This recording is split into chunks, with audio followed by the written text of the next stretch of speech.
Do you love guns? Hi, Gene Kelly here, and I've always been passionate about firearms. I started gunsmithing and went to gunsmithing school when I was just 18. I've been a professional gunsmith for over 40 years now, and I'm a licensed Class II manufacturer. I've been teaching gunsmithing since 1993. Now, we started the Gunsmithing Club of America 15 years ago to create a place where people who shared our passion, both professionals and hobbyists, could find reliable, trusted information on real-world gunsmithing. We wanted to provide a place where our instructors could continuously teach our members, where both hobbyists and professional gunsmiths could share their experience and learn from each other. It's to be a trusted community with reliable information.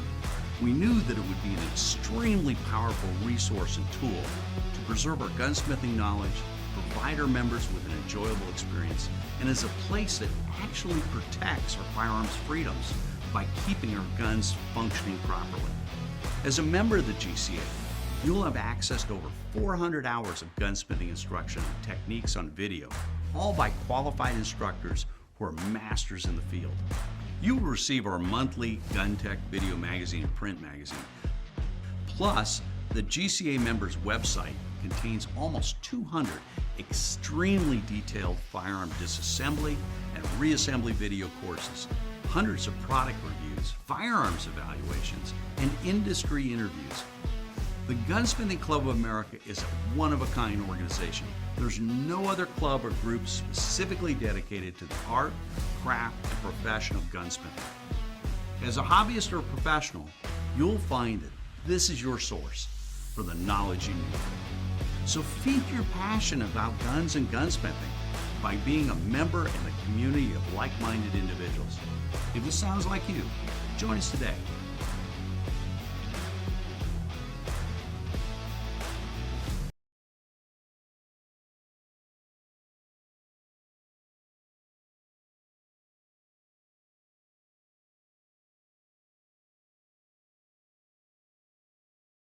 Okay, for a field strip, here's our gun.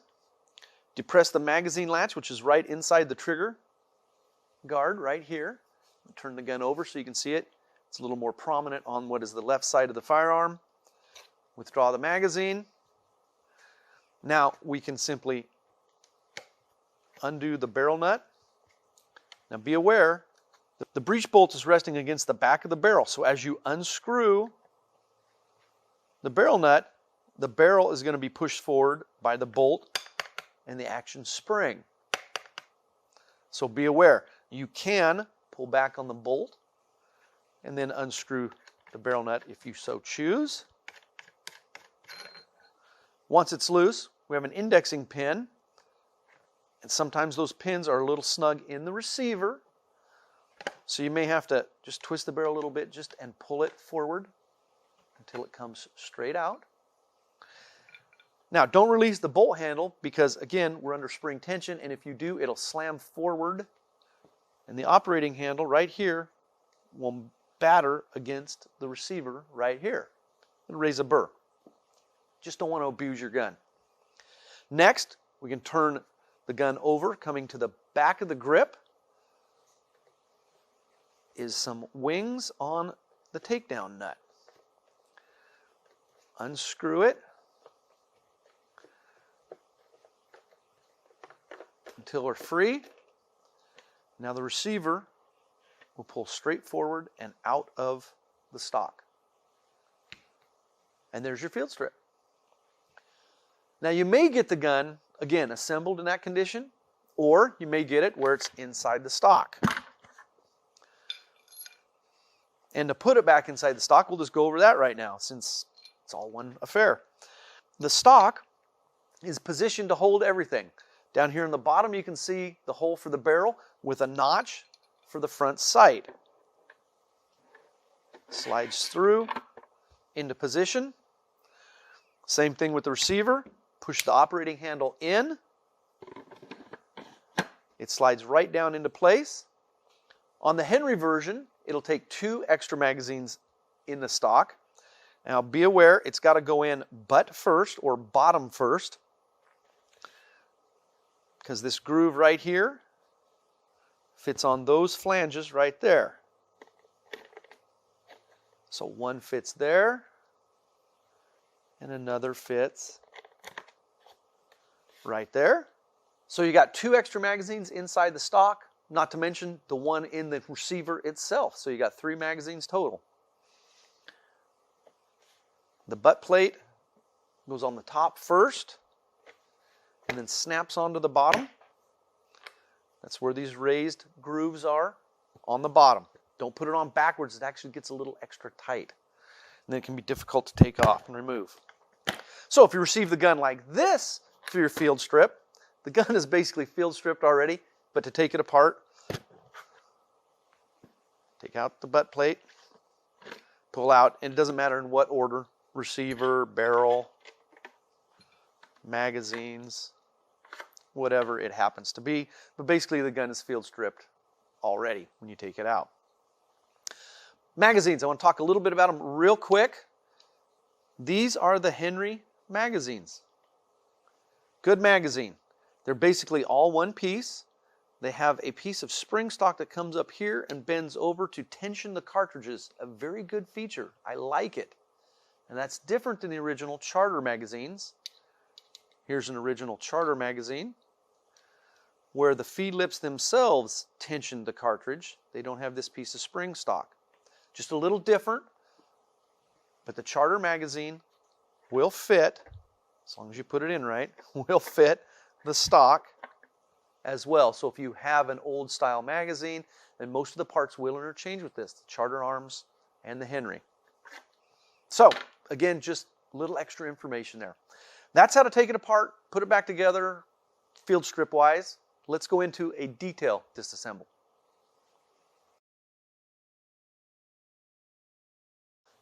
Now for the detailed disassemble of this guy. Now this is a pretty simple gun.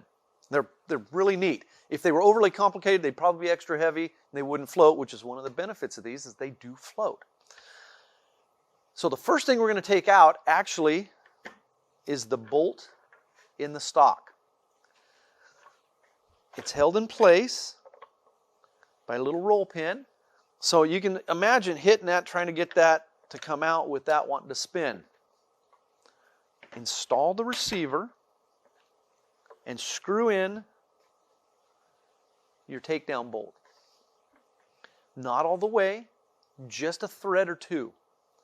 What we're trying to do is just give you a little extra friction so we can start tapping out our roll pin.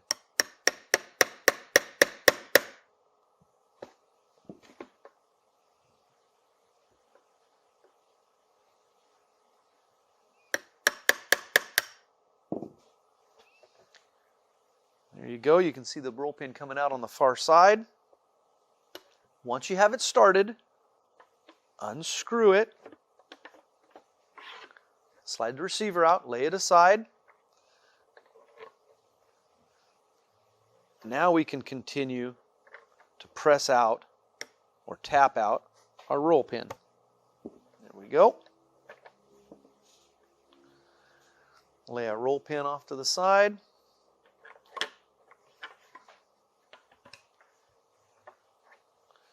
Pull off our finger piece, lay it aside, push the bolt up to where you can grab it with your fingers, pull it out. You can see we have a shoulder. That's the reason it couldn't come out the bottom. Lay it aside. That's our stock disassembled. Lay it off to the side. Next, let's tackle our barrel. Well, there's only a couple things that come off the barrel. One is the barrel nut, the other is the front sight. Our indexing pin is pressed in, leave it alone. The front sight is plastic, so we're going to use a non-marring plastic punch or drift to tap it out.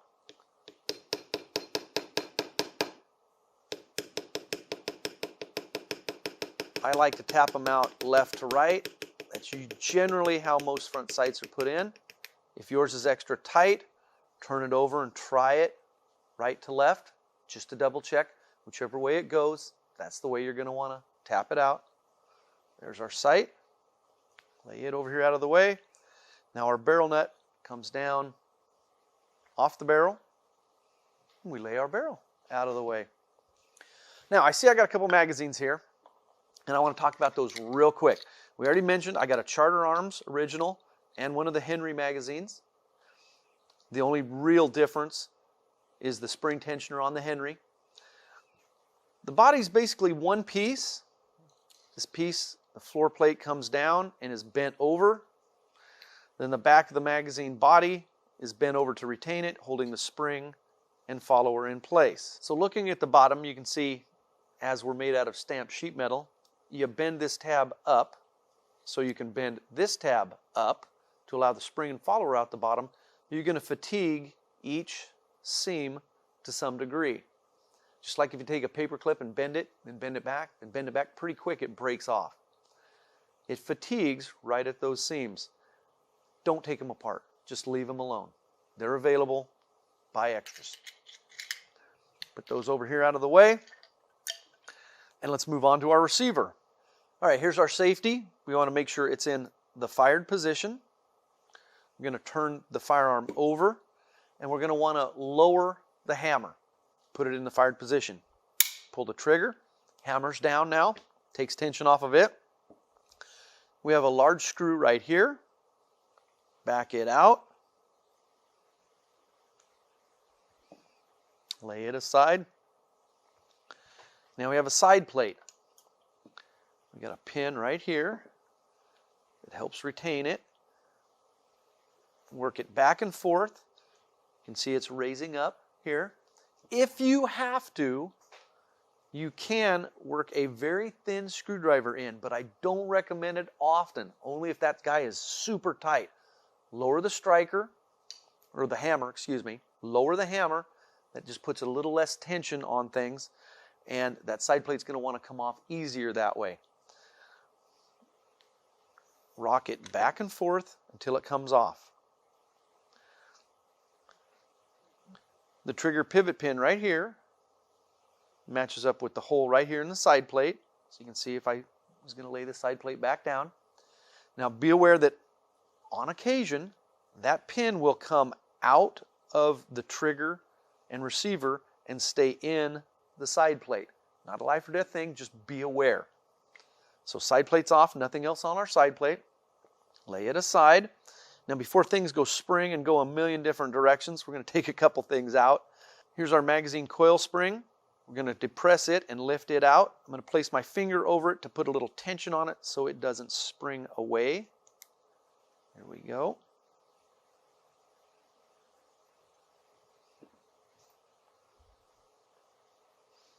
Lay it aside. Now the magazine catch should come straight up and off of its pivot pin. Next thing I'm going to do is take the tension off of the trigger and the hammer. This leg of the mainspring, we lift up and off of the trigger here. Allow it to come down. And actually I'm going to lift it up off of this portion of the receiver, bring it all the way forward. And now I'm going to lift the trigger out of the gun.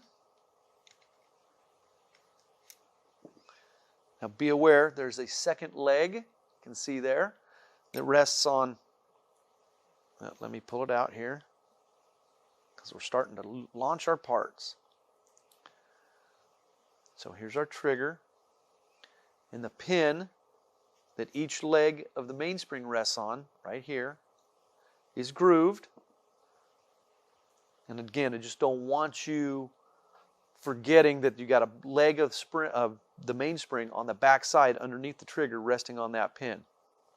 I'm going to turn the receiver around and lift it up so you guys get a little better view. So front of the gun, here's our ejector, goes up inside. Here's our hammer, mainspring, etc., etc. Going to take the back leg of the mainspring and move it out and over just to remove it off of the trigger pivot pin. Pull out the trigger pivot pin. I'm going to lift up on our ejector.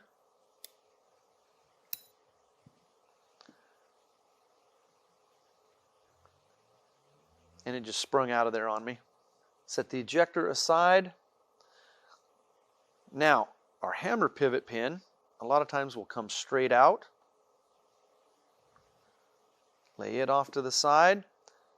And now we should be able to grab our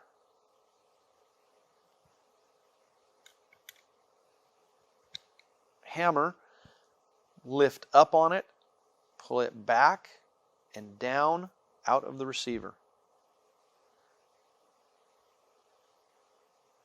Spring comes off.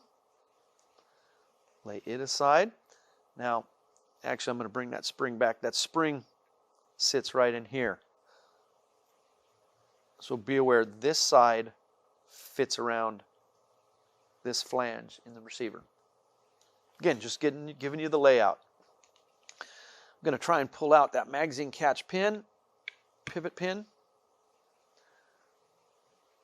Lay it aside. Turning the firearm over. Our operating handle has to come out. The receiver is what retains it.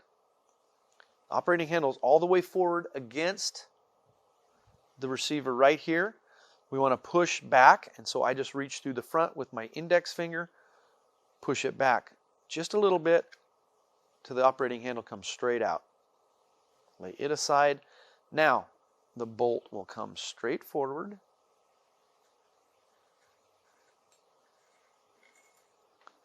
And out of the gun.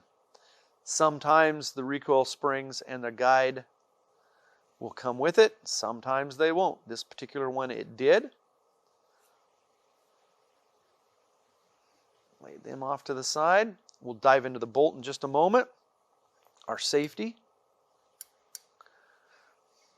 Held in place by this big E-clip.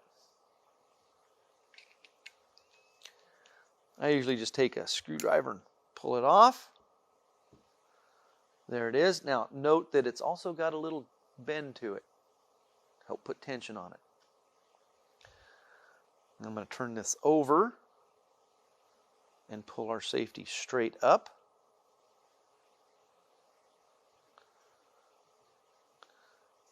Underneath the safety is the safety detamp ball.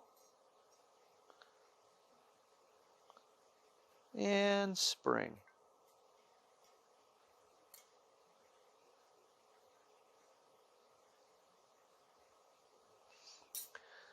Come around to the back, we have a large screw right here that holds our aperture sight in place. Unscrew it, and the sight will fall off. And note that we have two different sized apertures, so you can turn that around for a smaller one. Cool. Set it off to the side. And that's our receiver stripped. Put it out of the way because we're going to dive into our bolt. We have our extractor and firing pin. So our firing pin is held in place by this roll pin right here.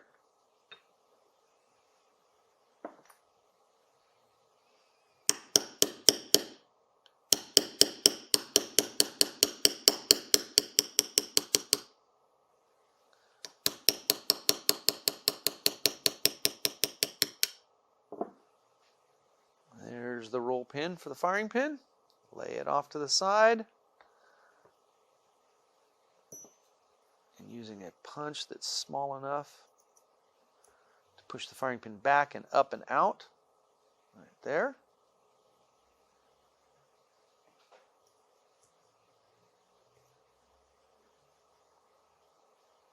And that is rust.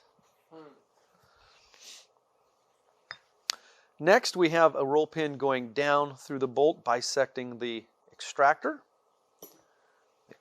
pivot.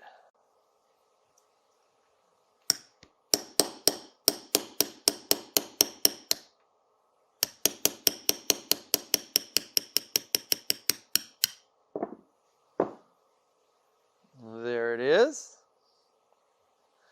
Now I can place my finger over the extractor, pull the punch out, ease up the tension on the extractor so I can withdraw the extractor, Lay the extractor off to the side, and now we can withdraw the extractor spring. And that's our Charter AR7. Excuse me, I keep saying Charter AR7. I'm used to that because we've worked on a lot of Charters over the years, and that was the one that was the most common. This is the Henry US Survival. So they're the same thing, but they're not. This one's manufactured by Henry. You caught me. We'll come back in just a minute and show you how to put this guy back together. Well, we're back. Let's see how this guy goes back together. The last thing we took out was the extractor spring, so we're going to slide it right back into place. Take our extractor, slide it down into place. And what I do is I look down through the hole right here so I can make sure that the extractor lines up. And we can slide a punch through to captivate the whole affair. Then I'm going to pull the punch back, but not all the way out, so I can start the extractor pivot pin, roll pin in this case.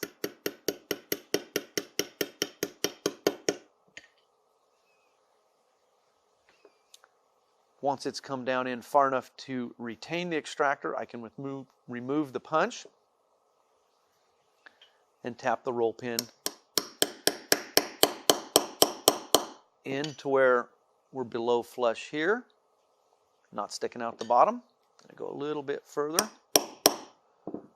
Now you'll note that I tapped this out from top to bottom and I tapped it in from top to bottom. It's a roll pin, the hole's the same size, so it doesn't matter. You can, if you're more comfortable tapping it in from the bottom, by all means, go for it. Doesn't really matter. Check our extractor. We have spring to it. Cool. Take our firing pin, lay it down in position. And you can see that here's our firing pin retaining hole through the firing pin. Simply line it up with the hole in the bolt. Same type of deal.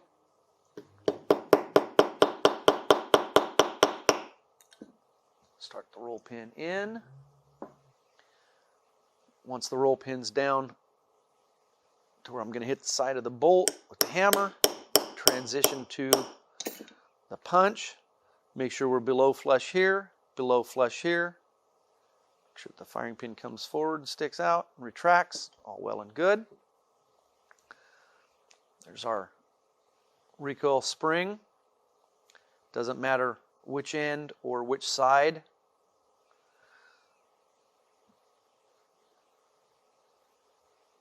Then it starts like so. Now, on the earlier guns, this was solid all the way around. This one has a cutout. That goes toward the bottom of the bolt. Now that affair I'm going to lay off to the side because we're going to put some more of the receiver back together. Take our aperture, put it in place, and you'll notice it has a bend to it. You want that bend out. So as we put the screw in, it holds tension on it.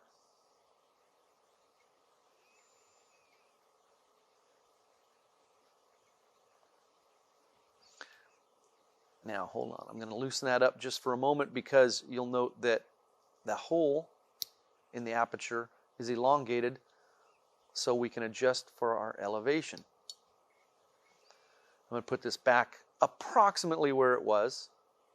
I actually know the owner of this gun, so I'm going to let him actually sight it in. Laying it down on what is its left side, install the safety spring. So it's a little coil spring in the safety spring hole. Then the little ball bearing, actually I'm going to try and use my tweezers. There we go. Look at that, right over the spring. If it wants to slip out of there and roll around, you may want to take a little dab of grease and put it on it. That'll help hold it in place. Now I did not do that because I think I'm going to be able to get it in assembled without it rolling around. We'll see. Slide our safety into its hole.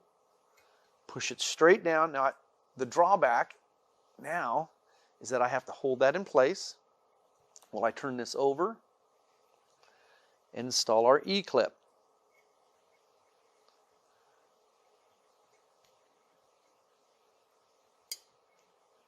That E-clip actually snaps back into place fairly easily. Granted, each one of them is going to be a little different. The groove in the safety shaft may be a little larger on your version. The legs on the E-clip may be a little tighter on your version. So it may be a little tighter, maybe a little easier. Put it on there, press it into place. Now, as I release the safety, because I've held the safety in tight against the receiver the whole time. As I release it, the ball bearing and the spring are going to push the safety out until the E-clip stops its outward movement. Not much, but a little bit. Turning it over, I want to make sure that we have a detent, and we do. Good, good. Now, I always hold the gun with it on its right side at this point, because it's going to be easier for me. Take the bolt, start the guide into the gun, and then the bolt into the gun. The bolt's round so it can spin. Going to have to be careful because we're going to have to depress the bolt to this position so we can install our op handle. Simply line it up with the hole, and then you can release tension on the bolt. It'll slide forward to where the op handle rests against the receiver. We talked about that earlier, and it stays in place. With the gun laying on its right side, take the mainspring, slide it over the hammer. We're going to slide the hammer up inside the bolt here, with the hammer inside the bolt up here. Slide the whole affair forward, and we're going to want to get this coil, this under coil, over the protrusion in the receiver right here.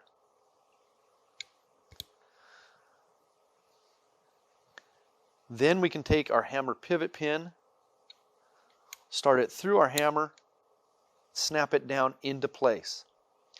At this point, I'm going to raise the lower leg, or the leg closest to the inside of the receiver, above the trigger pivot right here.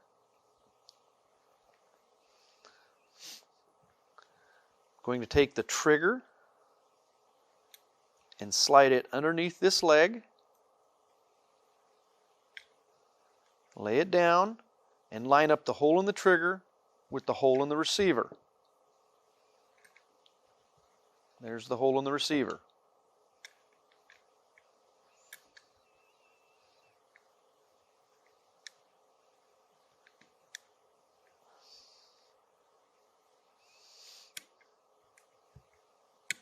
That's what we got to be careful of. So that guy wants to snap out of there. There we go. Now at this point, we can put in the pin at the back that the mainspring leg has to rest on. But we've got to raise that lower leg. So reach in and pull it up with a screwdriver or a dental pick or whatever you have that'll work. You can see that sometimes it's tricky because it wants to slip off. Once it's high enough, you can press in on the pin. That leg will come into contact with it and stay in place. Now, and every once in a while, push in on the hammer pivot pin. You can see how it wants to flex and move out. Now we can raise that leg, place it in position on the trigger pin, not the trigger pivot pin, not this pin, but right here. Now we can take our ejector and we want to slide it up into the groove in the bottom of the bolt.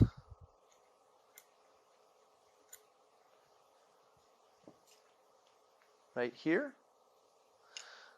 Making sure that the hole right here for the magazine pivot and the ejector pin lines up. We can press in that pin.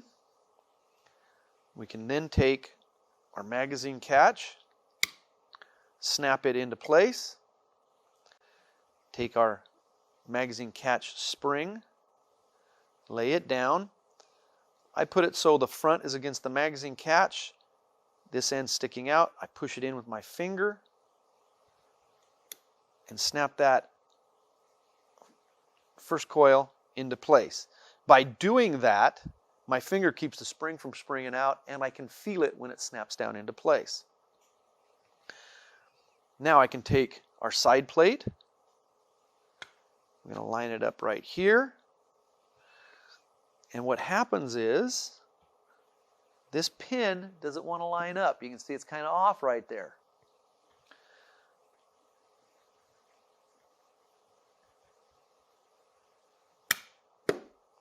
You can grab the trigger and twist it and manipulate it while keeping pressure on the side plate so it will snap down into place when it gets in position, and then it will snap down into place. Take our side plate screw, screw it down into position, snug it up, lay that off to the side, take our barrel nut, slide it over the barrel, take our front sight, and I tap this out left to right, so I'm going to tap it back in right to left.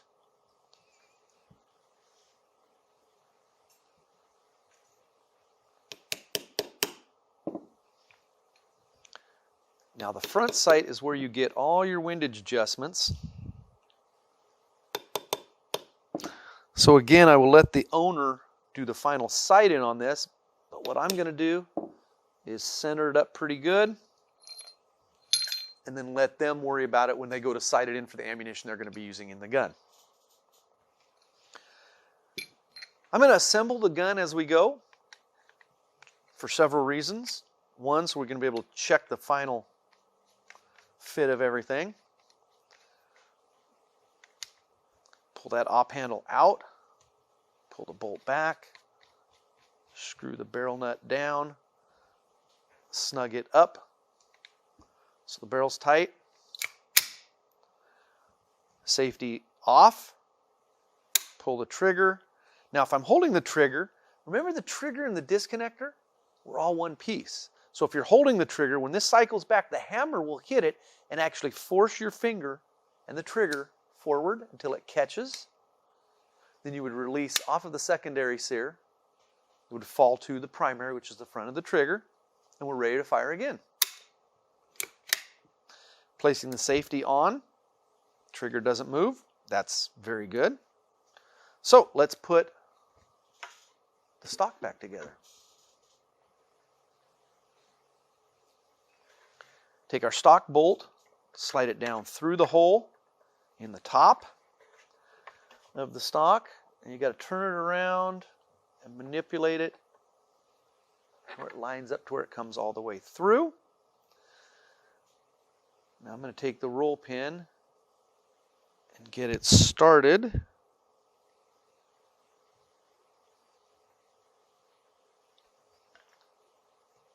Whoop, whoop, whoop. We're not super snug, so that wants to slip all the way into the hole.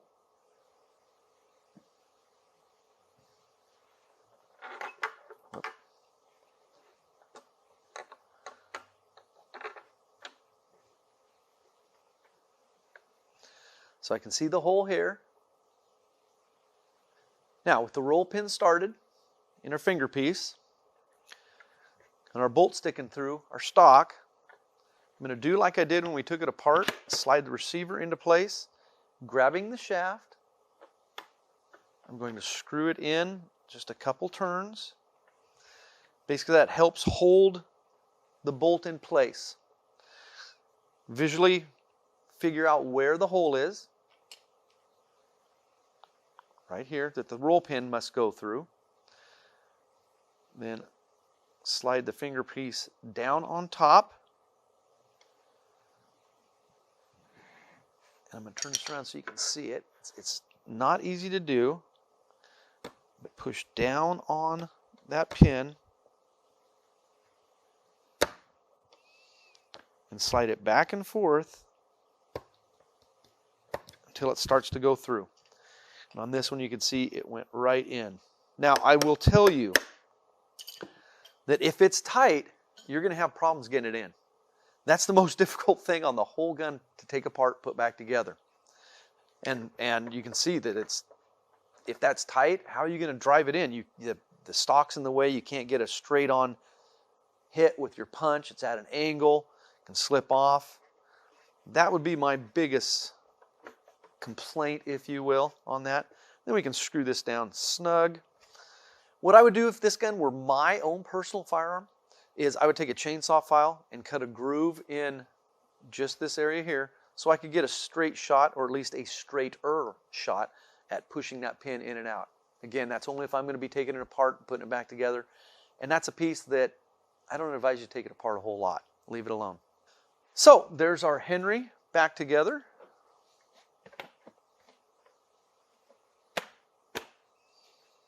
Like it's supposed to be. Sometimes, just in wrap up, this guy's extra tight. At the beginning you saw me hit it. Try not to have your receiver laying on something hard off to the side here if you're going to hit it, just to break it loose. You don't need to be using a sledgehammer on it. But kind of a neat gun. They've been around for a while and they're kind of neat. They float, which is cool. I'm simply going to take this apart while we wrap up, put it back in the stock to return it to the owner. And you guys can do whatever's convenient for you.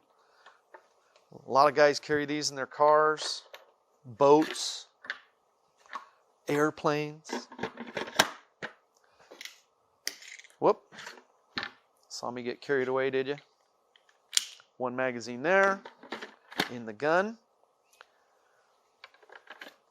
One, two magazines there, and the barrel. And going off my memory, which isn't the best, not like it used to be, this gun does hold 2 magazines in the stock, and I believe the originals did not. I believe they only held 1. Anyhow, there's our Henry U.S. Survival Rifle ready to go into your survival kit. I'm Ken Brooks. You're still you. We'll see you next time. Do you love guns? Hi, Gene Kelly here, and I've always been passionate about firearms. I started gunsmithing and went to gunsmithing school when I was just 18. I've been a professional gunsmith for over 40 years now, and I'm a licensed Class II manufacturer. I've been teaching gunsmithing since 1993. Now, we started the Gunsmithing Club of America 15 years ago to create a place where people who shared our passion, both professionals and hobbyists, could find reliable, trusted information on real-world gunsmithing. We wanted to provide a place where our instructors could continuously teach our members, where both hobbyists and professional gunsmiths could share their experience and learn from each other. It's to be a trusted community with reliable information. We knew that it would be an extremely powerful resource and tool to preserve our gunsmithing knowledge, provide our members with an enjoyable experience, and as a place that actually protects our firearms freedoms by keeping our guns functioning properly. As a member of the GCA, you'll have access to over 400 hours of gunsmithing instruction and techniques on video, all by qualified instructors who are masters in the field. You will receive our monthly Gun Tech video magazine and print magazine. Plus, the GCA members' website contains almost 200 extremely detailed firearm disassembly and reassembly video courses, hundreds of product reviews, firearms evaluations, and industry interviews. The Gunsmithing Club of America is a one-of-a-kind organization. There's no other club or group specifically dedicated to the art, craft, and profession of gunsmithing. As a hobbyist or a professional, you'll find that this is your source for the knowledge you need. So feed your passion about guns and gunsmithing by being a member in a community of like-minded individuals. If this sounds like you, join us today.